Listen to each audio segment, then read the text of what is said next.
Bonjour messieurs, dames. Donc une table ronde aujourd'hui sur Notre-Dame de Paris. Nous avons tous été marqués, meurtris, par l'incendie de la cathédrale. Et la conférence polyphonique que nous vous proposons aujourd'hui donne la parole à des scientifiques qui vont mettre en perspective ce qui est arrivé et ce qu'ils proposent à partir de leur propre expertise comme contribution au rétablissement de la vieille dame. Historien de l'architecture et professeur à l'université d'Amiens, Arnaud Timbert ramènera la longue durée dans la présentation des possibilités de restauration à venir. Isabelle Palot-Fossard, conservateur général du patrimoine et directrice du Centre de recherche et de restauration des musées de France, nous montrera des images de l'intérieur de la cathédrale, puisqu'elle a pu y rentrer, et se concentrera sur l'avenir du mobilier. Philippe Dillmann, directeur de recherche au CNRS et coordinateur de l'Association des scientifiques pour la restauration de Notre-Dame, présentera les différents temps de la recherche après l'incendie. Oriane Beaufils, conservatrice du patrimoine en charge des peintures au château de Fontainebleau, abordera l'aspect juridique et politique de la restauration de l'édifice. Chacun de ces intervenants s'est engagé avec passion au service de la cathédrale. Par leur présence, dont nous les remercions très chaleureusement, ils incarnent ces collectifs qui se sont portés au chevet de l'édifice et qui nous éclairent par leur regard expert. L'Institut national d'histoire de l'art prendra aussi sa part, modeste mais active, dans l'aventure humaine et scientifique qui s'annonce, puisqu'il accueillera en son sein, tout en soutenant les recherches, l'Association des scientifiques pour la restauration de Notre-Dame. C'est de ce grand élan inédit qui fait suite à un drame d'une nature elle-même inédite dont les intervenants vont témoigner aujourd'hui. Et une fois encore, nous les en remercions. Merci. Merci infiniment, chère Isabelle, pour cette table ronde. Merci à l'INHA de soutenir cette entreprise collective et nationale. Mes collègues parleront, comme l'a dit Isabelle, des choses matérielles. Je souhaitais simplement soulever la question des questions matérielles, justement les soucis des matériaux et tous les débats que nous entendons et que nous allons entendre pendant plusieurs années sur le parti à prendre pour restaurer le monument. Je souhaite juste rappeler qu'une église, ce n'est pas un théâtre, même si il se joue quotidiennement le drame liturgique que nous savons, mais c'est avant tout un édifice bâti par des matériaux qui sont incarnés. Jean Damascène, dès le IXe siècle, disait « Dieu est dans la matière », et Teilhard de Chardin, un petit peu plus tard, disait « J'adore la matière », ce qui renvoie effectivement à l'évidence que le matériau, dans une église, par cette conception chrétienne, spirituelle, théologique, est incarné, a un sens, et c'est aussi pour cela, parce que c'est notre culture, que l'on souhaite, depuis le XIXe siècle, garder le matériau d'origine. C'est parce qu'il est incarné. Et de cette conception théologique, spirituelle, de fil en aiguille, eh bien, une conception du temps a été bâtie, notamment au Moyen-Âge, d'un temps long, celui de ce temps qui ne supporte pas la rupture. Ainsi, quand on construit une église au Moyen-Âge, on fait en sorte que sa modernité, sa nouveauté soit toujours justifiée, toujours appréciée, parce qu'inscrite dans la continuité historique. Le début de l'histoire, c'est le Christ. Il serait inimaginable de rompre avec cette histoire, si bien on remploie souvent des matériaux. Pour des raisons économiques, quand on reconstruit une église, on remploie les matériaux de l'église antérieure, mais aussi ces remplois ne sont pas que matériels, ils sont aussi immatériels. Lorsque vous entrez à Notre-Dame de Paris, par exemple, vous entrez dans une nef qui a 5 vaisseaux et qui redit, et qui rappelle, qui cite les 5 vaisseaux de la cathédrale du 4e, 5e siècle antérieur. Lorsque vous voyez, lorsque nous avons vu tous Notre-Dame de Paris avec sa couverture en plomb, cette couverture en plomb a un impact important, marque la ville médiévale, justifie l'Église, magnifie l'Église, mais surtout fait mémoire de la couverture de la cathédrale antérieure.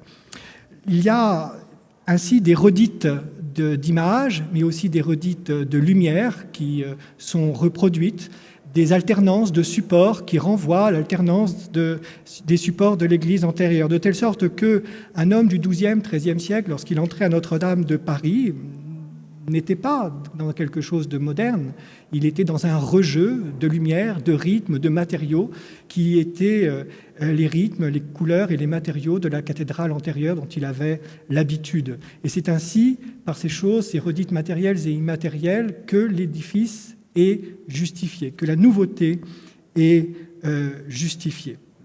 La mémoire est donc conscience de la modernité. Tout l'enjeu donc était ici et là aussi. Restituer une église,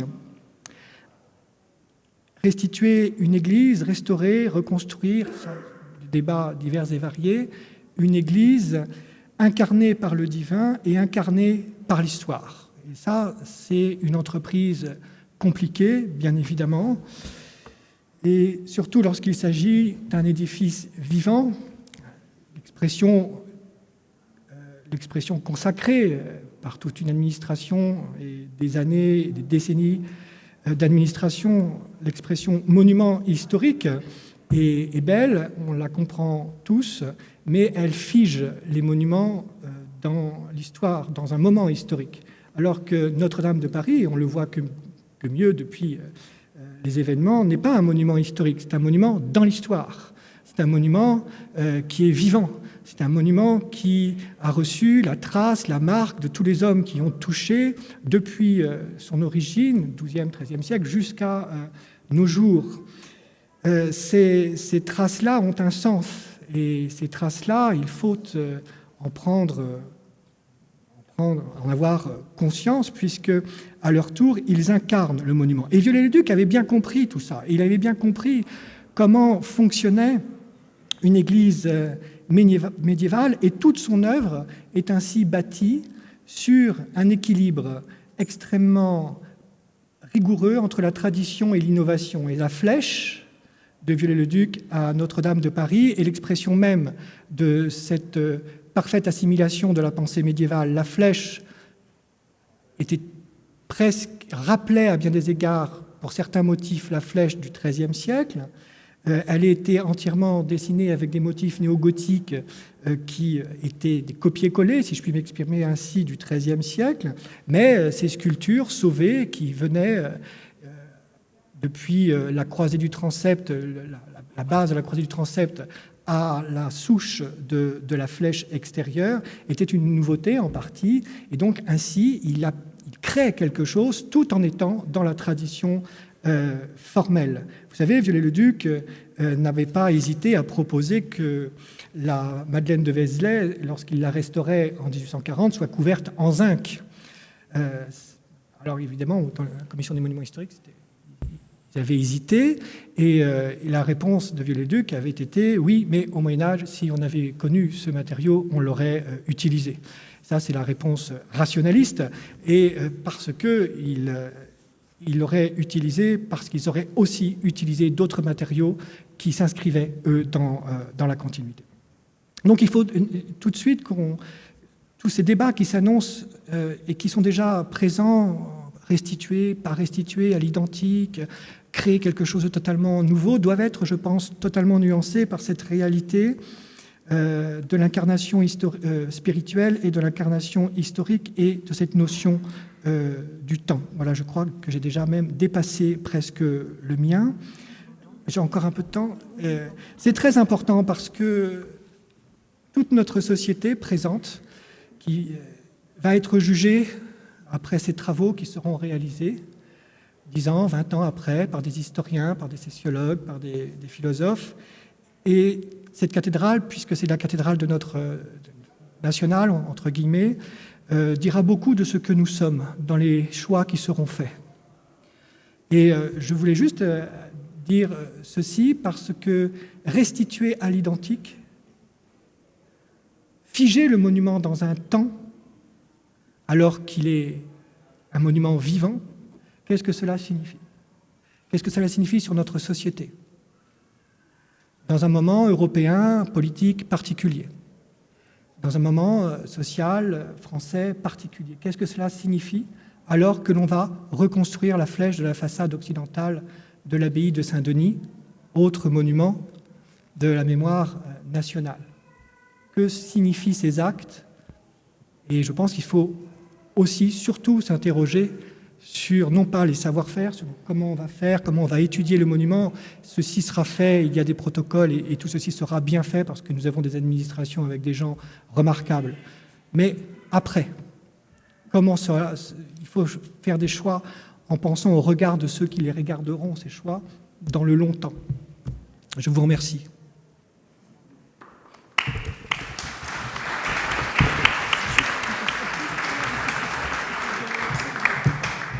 Les diapos. Alors, je vais ramener les présentations à des éléments beaucoup plus factuels et beaucoup plus concrets. Je vais vous montrer un peu l'état dans lequel se trouve aujourd'hui la cathédrale Notre-Dame de Paris depuis les jours qui ont suivi l'incendie jusqu'à la semaine dernière, avec les quelques opérations les nombreuses opérations qui ont pu être réalisées. Bien entendu, je ne suis pas la mieux à même de vous parler des travaux, puisque en tant que directeur du Centre de recherche et de restauration des musées de France, j'ai été amenée à participer à l'évacuation des œuvres d'art.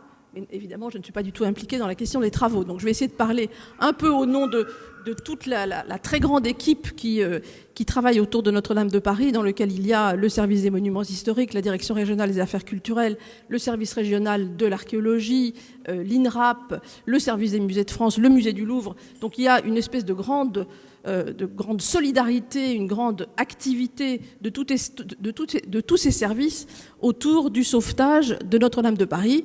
Et là, je ne vous parlerai pas du tout de reconstruction ni de restauration. Alors, simplement quelques images qui ont frappé les esprits.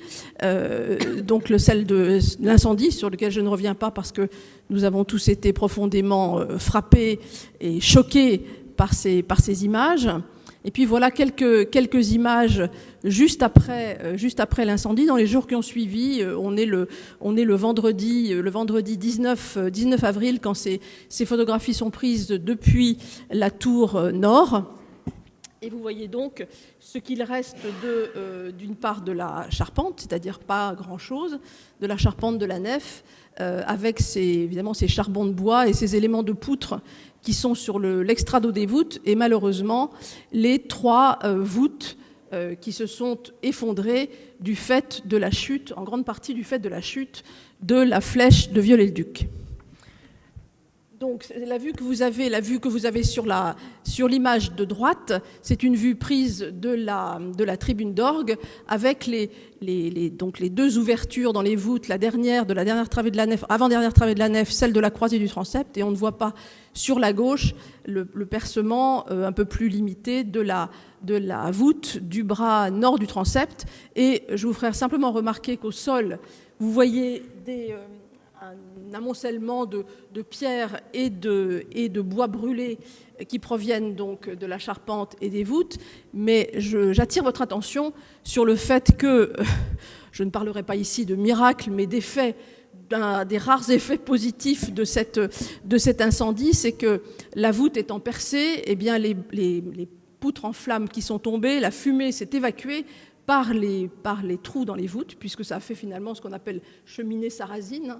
Et donc la cathédrale n'est pas du tout couverte de suie, comme parfois on peut l'imaginer. Et je vous montrerai d'autres images qui sont frappantes, c'est-à-dire dans les jours qui ont suivi, eh bien, quand on entrait dans la cathédrale, on voyait une cathédrale qui était toute blanche, toute claire, et beaucoup plus claire qu'elle n'est d'habitude, puisqu'on avait la lumière qui, malheureusement, la lumière zénitale qui tombait de l'ouverture des voûtes. Alors cet état relativement bon, évidemment le mot relatif, il faut insister dessus, il est en très grande partie dû à un courage extraordinaire des sapeurs-pompiers de Paris qui sont intervenus pour éteindre l'incendie et qui en particulier sont allés éteindre très rapidement le brasier qui se trouvait à l'intérieur, donc du fait de la chute des poutres, avec un système de robot puis à la lance, avec beaucoup de courage, et qui ont éteint surtout le beffroi de la tour nord, sauvant ainsi cette tour nord qui commençait, elle aussi,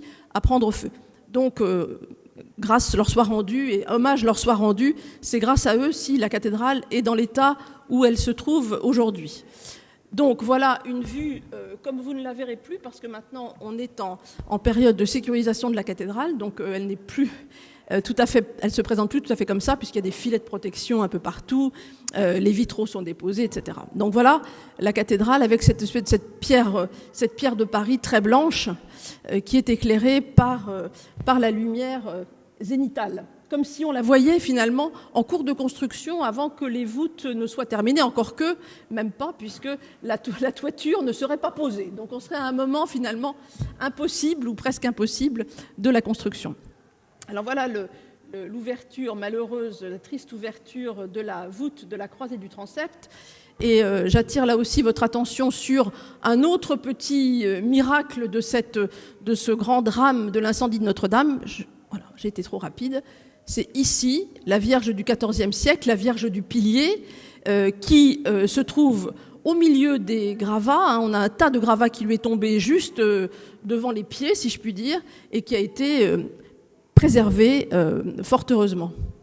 Alors, donc fort heureusement, la plupart des œuvres d'art de la cathédrale, contenues à l'intérieur de la cathédrale, je ne parle pas de l'architecture elle-même, mais qui sont contenues à l'intérieur de la cathédrale, ont été très bien préservées. Aucune d'entre elles, on peut le dire, n'a été endommagée par l'incendie. Là aussi, toujours grâce à l'intervention rapide et efficace des pompiers. Ainsi, le vœu de Louis XIII que vous voyez là au centre est en parfait état. Il n'est même pas noirci, même pas sale, à peine empoussiéré. Les stalles de Robert de Cotte, elles aussi, sont en bon état. Elles n'ont pas subi de chaleur, ni de suie, ni de quoi que ce soit. On les voit un petit peu mieux sur l'image en bas à gauche.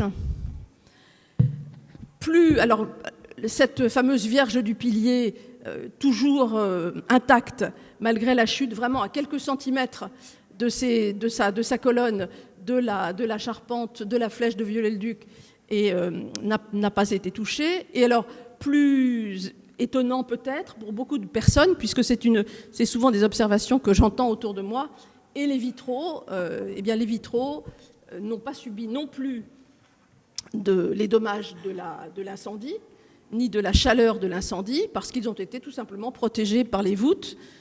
Si on a inventé la voûte gothique, je parle sous le contrôle évidemment d'Arnaud Timbert, c'est en grande partie pour protéger les édifices des incendies. Donc dans ce cas particulier, cette voûte a joué son rôle. Les vitraux n'ont absolument rien subi qu'un peu d'empoussièrement. L'orgue, de même, a été empoussiéré, mais n'a pas subi de dommages. Et les pompiers ayant arrosé latéralement, fortement les murs, mais non pas le dessus, on a évité d'avoir des poches d'eau, ce qui fait qu'on n'a pas non plus eu d'énormes arrivées d'eau, comme il y a souvent dans les édifices incendiés, d'énormes arrivées d'eau à l'intérieur, ce qui fait qu'on n'a pas eu non plus à lutter de manière trop forte contre l'excès d'humidité. Alors maintenant, parlons un peu du sujet qui était celui qu'on m'avait demandé de traiter, qui est celui de l'évacuation des œuvres d'art. Alors cette évacuation des œuvres d'art de la cathédrale, elle s'est faite suivant le plan de sauvegarde des œuvres de la cathédrale, suivant donc à la suite d'exercices qui avaient été faits avec les pompiers de Paris quelques mois auparavant. Et donc les pompiers, vous voyez ici les pompiers de Paris en train d'évacuer le soir même de l'incendie les objets du trésor. Le transport de ces objets s'est fait vers l'hôtel de ville. Et vous voyez, donc, ils sont tenus, parce que dans l'urgence, évidemment, on n'a pas pu caler les objets, donc ils sont tenus par un inspecteur général des monuments historiques, qui s'est rendu fort utile à cette occasion. On me dit d'accélérer, donc j'accélère. Le mardi 16, le trésor a fini d'être évacué et transféré au Louvre. Et à compter du 19 avril, on a commencé l'évacuation des grandes toiles, parmi lesquelles se trouvaient, de 15 grandes toiles, parmi lesquelles se trouvaient les mets de Notre-Dame, déposés à l'initiative de Pierre-Marie Ozas dans les années 80 dans les chapelles. Alors c'était une opération très complexe, parce que ces toiles sont de très grandes dimensions, certaines font 3 mètres sur 4. Donc il a fallu monter des échafaudages, des échelles de grande hauteur, pour les déposer. Ce sont les sociétés Bovis et Chenu qui ont fait ce travail, qui se sont portés volontaires pour faire ce travail. Et ça a été un travail extrêmement acrobatique, parfois au-dessus de sortes de confessionnaux en verre dans les chapelles. C'était très complexe. Donc ceci s'est fait avec les équipes du Centre de recherche et de restauration des musées de France, du musée du Louvre, de la Direction régionale des affaires culturelles, avec la collaboration de restaurateurs d'œuvres d'art qui sont venus faire les observations, les constats d'état, avant que les toiles soient emballées et transférées dans des réserves externalisées. Alors vous voyez donc, on imagine la taille de ces toiles qui font environ entre 150 et 200 kilos chacune. Donc ce sont des manipulations qui demandent parfois une dizaine de personnes. C'est ce que vous voyez là. Ensuite, elles ont été transférées, après être emballées, elles sont parties par camion dans des réserves externalisées qui pouvaient les accueillir en raison de leur grande taille. À partir du 24 avril, on a commencé à déménager également les toiles qui se trouvaient dans la tour nord, qui, elle, avait été très arrosée pour l'éteindre. Mais vous voyez que la salle haute de la tour nord n'est pas du tout impactée directement par l'incendie. Ces toiles étant très grandes, eh bien, vous voyez sur l'image de gauche qu'elles ne passent pas dans la porte minuscule qui aurait dû permettre leur évacuation. Donc il a fallu, voilà, la toile s'est trouvée bloquée dans la porte. Donc il a fallu arrêter l'opération pour la démonter de son châssis, la rouler sur un cylindre. L'une d'entre elles a pu descendre quand même par l'escalier et l'autre, les deux autres sont descendues de manière un peu acrobatique mais assurée par la tribune d'orgue. C'est ce que vous voyez là, et là on s'aperçoit de la proportion de cet édifice et la hauteur de cette tribune d'orgue. Ensuite, les œuvres ont été dépoussiérées, mais ces œuvres ne sont pas en mauvais état, elles n'ont pas subi directement l'incendie, elles étaient dans les chapelles, elles n'ont pas été couvertes de suie. Donc vous voyez le déroulage puis le renroulage en fait d'un des tableaux de Karl van Loo. Cet ensemble de toiles était un ensemble de très grande qualité puisqu'il s'agissait donc en grande partie des maîtres de Notre-Dame plus d'autres qui appartenaient donc à la cathédrale. Et puis l'opération spectaculaire qu'on attendait tous depuis le 16 avril, c'était celui de l'évacuation de la Vierge du XIVe siècle, celle qu'on appelle quelquefois Notre-Dame de Paris, parce qu'elle avait résisté à la chute des poutres de la flèche, mais on craignait que le reste des poutres ne la fasse définitivement tomber. Or, les pompiers interdisaient complètement l'accès à la croisée du transept pour des raisons de sécurité, puisqu'on risquait de recevoir des gravats sur la tête. Donc il a fallu imaginer un système de tortue, alors je dis tortue au sens des militaires des armées romaines, une sorte de tortue à roulettes qu'on a glissé par le bas-côté sud du chœur jusqu'à la croisée pour que les ouvriers qui venaient faire la dépose soient protégés et ne reçoivent pas de gravats sur la tête pour pouvoir déposer la statue qui a été mise à l'abri dans une chapelle. Ensuite, je vous montre très vite la descente de l'ange du pignon ouest, qui a été faite là aussi le même jour, le 19 avril, parce que le pignon était fragilisé. Alors, les opérations de sécurisation sont en cours depuis quasiment les 2 jours qui ont suivi l'incendie. Sécurisation, c'est pose d'étaiement évidemment sur les 2 pignons, sécurisation des vitraux, puis dépose des vitraux de la nef et du chœur, puis pose de filets de protection pour permettre tout simplement qu'on puisse travailler dans la cathédrale sans risque. Et puis, depuis 3 semaines environ, se fait le déblaiement de tout ce qui est tombé des voûtes et qu'il faut trier. Donc ce travail est fait par à la fois les services de la DRAC, le service régional de l'archéologie, l'INRAP et le laboratoire de recherche des monuments historiques et mon propre service pour ce qui est de l'identification des bois pour permettre ensuite des interventions de recherche sur les matériaux, etc. Voilà le tri qui se fait des bois. Donc tous les morceaux, tout est conservé. Quasiment tout est conservé, sauf quelquefois de la poussière, mais enfin on conserve à peu près tout. Tout est étiqueté, rangé, classé. répertoriés et photographiés et placés sous une tente, pour l'instant sur le parvis, avant de trouver un lieu de stockage définitif. Donc ce travail est fait en grande partie par donc les services de l'archéologie, le laboratoire de recherche des monuments historiques et notre dendrochronologue Catherine Lavier, qui s'assure que tous les bois qui peuvent être exploitables pour la recherche ultérieure sont bien conservés.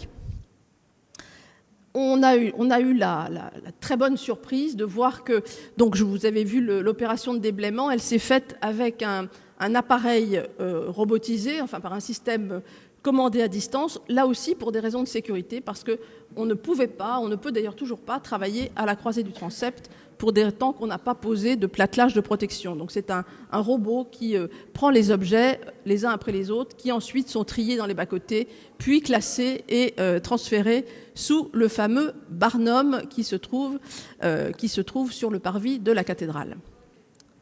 Voilà l'état de la situation. 2 mots de conclusion pour ce qui est des œuvres d'art elles-mêmes. Donc le travail se poursuit évidemment de tri, de recherche sur les matériaux.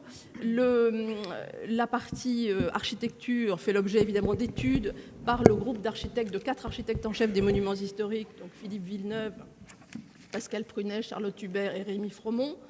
Des capteurs sont placés un peu partout pour vérifier la stabilité de l'ensemble de la cathédrale. Et évidemment, le travail se poursuit. Pour ce qui est des œuvres elles-mêmes, eh bien, on les étudie actuellement pour voir si elles ne demandent pas une intervention, malgré tout, de restauration qui se fera dans les mois qui viennent.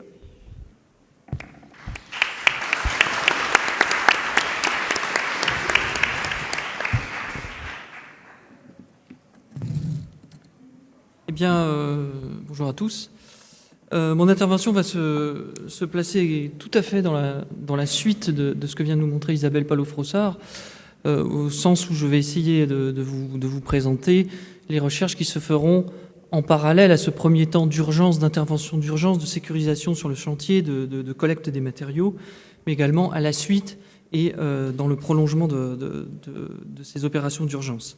Alors je parle ici également en tant que coordonnateur du CNRS avec ma collègue Martine Régert de l'ensemble des recherches qui vont être menées au CNRS en collaboration étroite avec le ministère de la Culture et également l'Association des scientifiques pour la restauration de Notre-Dame autour du bâtiment. Alors je vais me concentrer sur les enjeux pour la recherche scientifique autour de Notre-Dame, pour la restauration, la conservation, l'histoire de l'art bien sûr, mais également je vais essayer de vous montrer que dans plusieurs autres domaines de la recherche, il est important de considérer Notre-Dame comme un objet, on a parlé d'histoire totale, on peut parler d'études totales, avec un grand nombre d'informations qu'il faut conserver, de connaissances qu'il faut conserver autour de ce bâtiment. Arnaud Tabert en a évoqué quelques-unes lors de sa communication.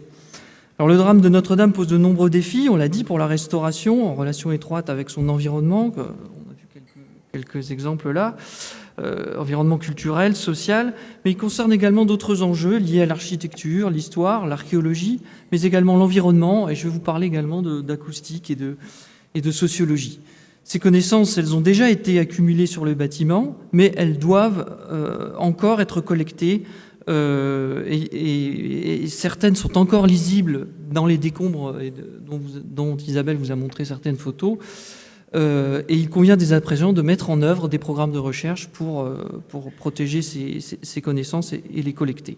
Ainsi, la recherche et la science peuvent se mettre au service de la restauration du bâtiment incendié, mais également ce bâtiment doit faire l'objet de nouvelles recherches tant qu'il n'est pas trop tard. Alors je vais essayer de passer brièvement en revue ces différents aspects.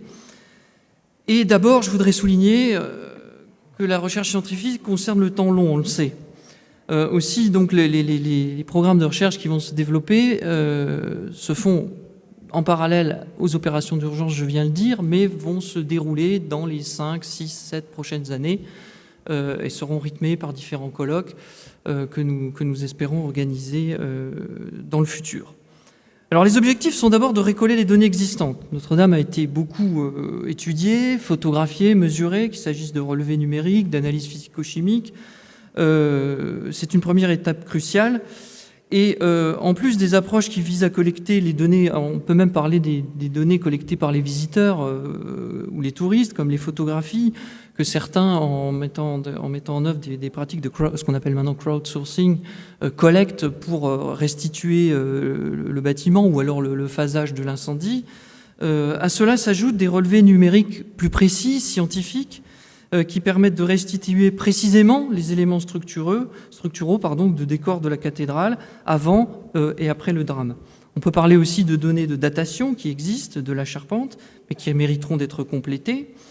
Et cette étape de récollement de données, parfois même non publiée par les scientifiques, est extrêmement cruciale. Et il en va de même pour les échantillons qui ont déjà été prélevés sur la cathédrale, qui sont dans nos laboratoires, et qui pourraient peut-être également être réanalysés avec des techniques nouvelles, puisqu'ils ont parfois, pour certains, été prélevés il y a des dizaines d'années.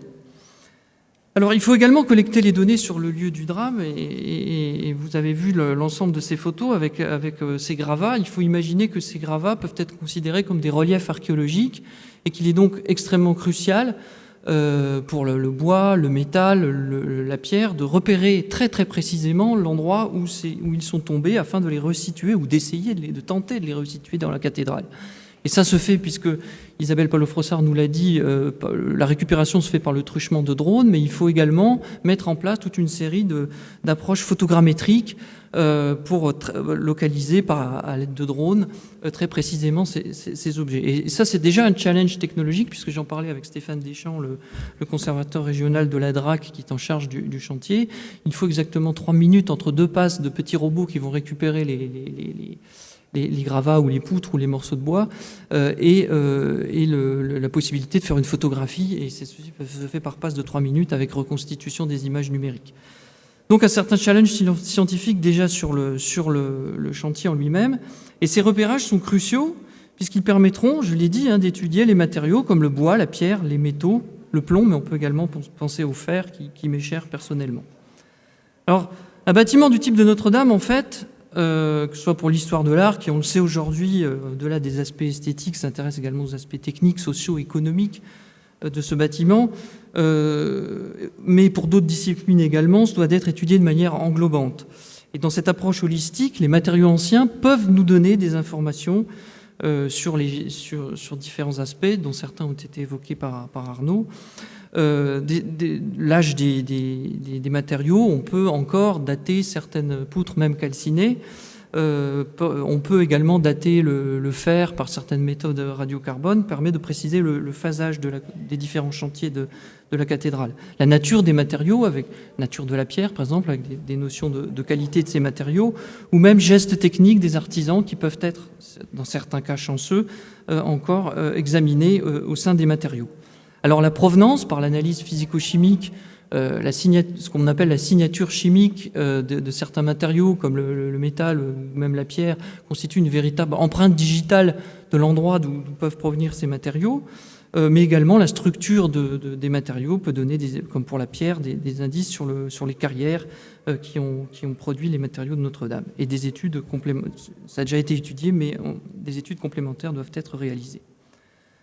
Alors, au-delà de cet aspect purement matériel sur les techniques anciennes, sur l'historique, histoire des techniques, histoire de l'art, le monument est aussi un témoin important des climats du passé et des climats actuels. Enfin, pour des questions environnementales, on peut lire les climats du passé, notamment les données paléoclimatiques et concernant, par exemple, l'optimum climatique qui a eu lieu au Moyen-Âge, aux périodes de la construction de la cathédrale, peut encore être étudié même dans les bois calcinés. Et on pense évidemment à des questions environnementales actuelles comme celle liée au plomb qui a brûlé, à la toiture en plomb qui a brûlé, couverture en plomb, pardon, lors de l'incendie. Alors à ces aspects matériels, je voudrais ajouter également d'autres sujets qu'il est vraiment important de développer, dont nous parlions encore avant cette conférence avec Arnaud, et qui sont liés à d'autres apports que peuvent donner les sciences sociales, autres que les sciences historiques, et qui vise à étudier l'émotion patrimoniale qu'a suscité le drame de Notre-Dame, et plus généralement la réaction de la société à cette émotion sur ses différentes facettes, qu'elles soient culturelles, politiques et sociales. Et là, c'est bien entendu les sciences sociales et l'anthropologie qui peuvent mener une réflexion cruciale par rapport au point qu'a évoqué Arnaud à la fin de son intervention autour de la cathédrale. Et enfin, j'aimerais également citer des études qui sont réalisées autour de l'acoustique du bâtiment. Alors à la fois l'acoustique ancienne qui peut être restituée, et c'est important, Isabelle Palot-Frossard nous a montré l'orgue qui a été épargné par l'incendie et par les bons gestes des pompiers. Restituer l'acoustique ancienne et la comparer à ce qu'elle va être dans le futur peut être un point extrêmement intéressant, également lié à ce qu'on appelle maintenant les sound studies, qui visent à restituer les ambiances sonores dans les environnements anciens. Alors je parlerai très peu des matériaux modernes, qui pourraient être utilisés pour la construction, sur lequel le CNRS pourrait faire des études, mais évidemment on est encore au stade de la réflexion pour la restauration du bâtiment. Alors c'est donc dans ce but que le CNRS, en collaboration étroite avec le ministère de la Culture, a créé différents groupes de travail thématiques dont l'objectif, en parallèle aux actions d'urgence et à la suite de ces actions, est de coordonner la production de différents types de recherches, donc j'ai pu vous donner ici quelques exemples, pour le chantier de restauration lui-même, pour la sauvegarde et la conservation des matériaux et des connaissances, et pour produire de nouvelles connaissances qui permettront de dépasser ce moment d'émotion légitime qu'a été bien sûr l'incendie de Notre-Dame. Et il faut également souligner que les recherches qui sont lancées actuellement profitent d'une part des méthodologies et des connaissances de nombre de recherches qui ont été réalisées sur l'ensemble des bâtiments gothiques français, Beauvais, Amiens, etc. Et depuis plusieurs dizaines d'années, des groupes de scientifiques étudient les différents aspects que je viens de citer. Mais il faut également se dire que les recherches sur Notre-Dame pourront permettre de mettre en place de nouvelles méthodologies et ces nouvelles méthodologies et connaissances seront transposables à ces monuments gothiques dans le futur. Voilà, je vous remercie.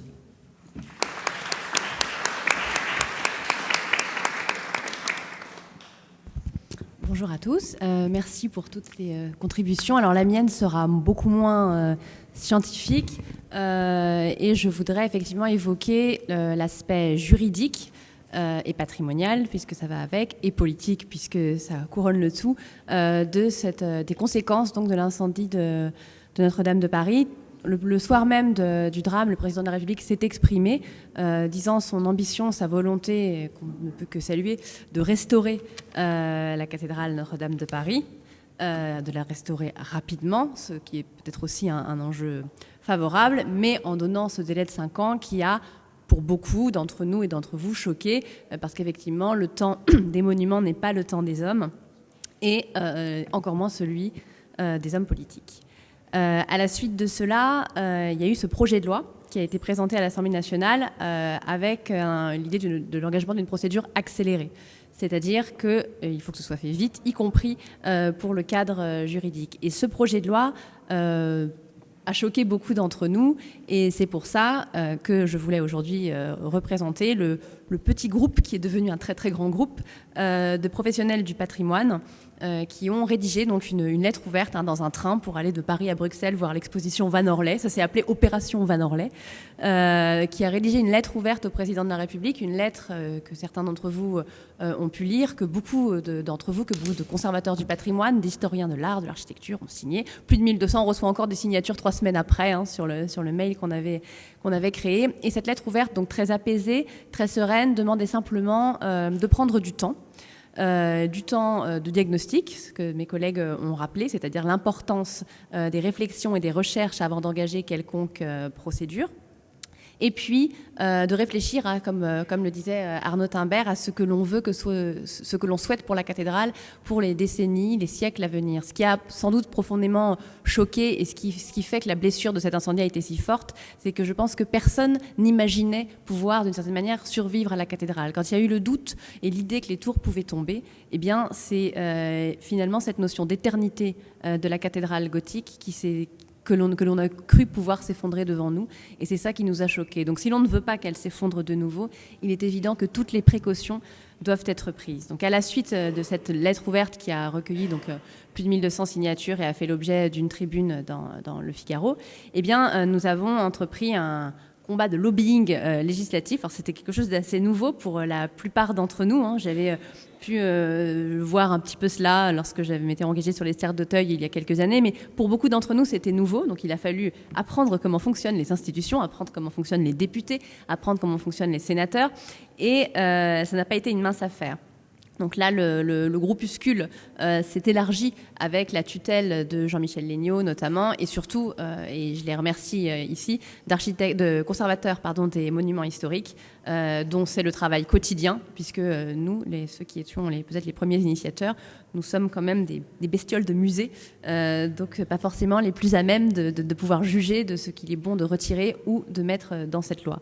Nous avons donc proposé une série d'amendements après de nombreuses rencontres avec des députés, avec le vice-président du groupe La République En Marche à l'Assemblée nationale, avec un certain nombre de députés de tous bords politiques. Il y a vraiment, on a voulu au maximum dépolitiser le débat. Et puis nous avons proposé donc une série d'amendements. La plupart d'entre eux ont été retenus quasiment à l'identique par le Sénat. Alors les choses les plus importantes pour nous, c'était tout d'abord cette notion d'établissement public. Alors il est vrai qu'à l'heure où l'État dit vouloir créer beaucoup moins d'organismes publics, voire en supprimer, il nous a semblé étonnant de vouloir créer ad hoc un nouvel établissement public avec tous les frais de fonctionnement que cela peut occasionner pour la restauration de la cathédrale Notre-Dame de Paris. Il y a eu tout un flottement entre l'idée d'un établissement public administratif, ce que sont la plupart des établissements publics dans lesquels nous travaillons, Fontainebleau, Versailles, et un établissement public industriel et commercial, avec donc la notion de contrat de droit privé et de recettes commerciales, ce qui nous semblait beaucoup plus inquiétant. Donc ce que ce groupe a proposé, c'était si on doit créer un établissement public, nous comprenons que pour la gestion de tous les fonds, il était complexe de passer directement par les organismes de l'État, la caisse de l'État, si je puis dire, et que donc cet établissement public pourrait être chargé uniquement de collecter les fonds. Si cela n'était pas possible et si vraiment on voulait confier la maîtrise d'ouvrage de la restauration à cet établissement, à ce nouvel établissement public, eh bien en quelque sorte ce que nous proposions c'était, et c'est là que ça pouvait confiner peut-être un peu à l'absurde dans la gestion des deniers publics, à recréer une mini-DRAC dans cet établissement public. C'est-à-dire l'avis de la Commission nationale est évidemment impossible de passer outre cela, d'avoir des experts des experts de tous les domaines, que ce soit les charpentes, que ce soit les couvertures, d'avoir des responsables ICOM, ICOMOS, puisqu'il ne faut pas oublier que depuis 2016, c'est-à-dire depuis qu'on a revu la loi patrimoine, on a voulu inscrire pour la première fois dans le droit national les obligations que nous avons pour le classement des berges de Seine à l'UNESCO, c'est-à-dire que toute dénaturation des berges de Seine, dans lesquelles Notre-Dame joue évidemment un rôle très important, toute dénaturation pourrait faire que nous perdions ce critère, comme le Mont-Saint-Michel a failli le perdre il y a quelques années. Et puis, évidemment, s'est posée la question douloureuse de l'article 9. Donc l'article 9 qui liste une série de codes auxquels il serait possible de déroger. Alors, c'est pas très clair. Il n'est pas écrit non plus que Emmanuel Macron et Franck Riester veulent faire fi de tous les codes, mais que peut-être on ne sait pas lesquels et on ne sait pas si on utilisera tout. Donc cette situation de flou a évidemment heurté et fait peur à beaucoup de professionnels du patrimoine. Et nous avons proposé à la fois un amendement hard, si je puis dire, qui est la suppression totale de l'article 9, et à la fois demander des listes de dérogations précises. On comprend qu'il y a certaines choses qui peuvent aller vite. Je pense par exemple à l'utilisation du plomb sur le chantier. C'est une dérogation spéciale qu'il faut demander. Enfin bon, il y a des choses qu'on peut comprendre, mais nous n'avons jamais reçu de liste, malgré toutes les personnes que nous avons rencontrées, pour nous donner des précisions quant à ces dérogations. Voilà, par ailleurs, et puis par la suite, donc, le Sénat a retenu la plupart de ces amendements et la commission mixte paritaire a eu lieu le 4 juin et elle s'est soldée par un non-lieu extrêmement rapide. Donc après un état des lieux des deux versions et un tableau comparatif des deux versions du texte de loi Assemblée nationale Sénat, très vite, il a été dit on ne pourra pas se mettre d'accord, donc du coup on ne se met pas d'accord. Donc on en est là aujourd'hui et je voudrais simplement féliciter et remercier très chaleureusement et de tout cœur tous les professionnels, les conservateurs, les architectes, les historiens, tous les professionnels du patrimoine qui ont signé cette lettre ou qui l'ont soutenue, ceux qui ne l'ont pas signée parce qu'ils ne le pouvaient pas dans leur fonction, mais qui nous ont écrit à ce sujet, et puis tous les membres de la société civile aussi, et c'est aussi leur cathédrale, qui ont soutenu cette démarche, et nous espérons que le combat d'usure, ordonnance par ordonnance, pourra permettre qu'il y ait un vrai mouvement citoyen qui ne soit pas politisé, qui ne soit pas agressif, mais qui fasse que cette cathédrale, qui est la nôtre à tous, le reste, et puisse être transmise aux générations futures. Voilà. Bien, merci beaucoup. Une fois encore, je propose d'applaudir et je remercie très sincèrement Diane Achat, nos intervenants. Bonne continuation.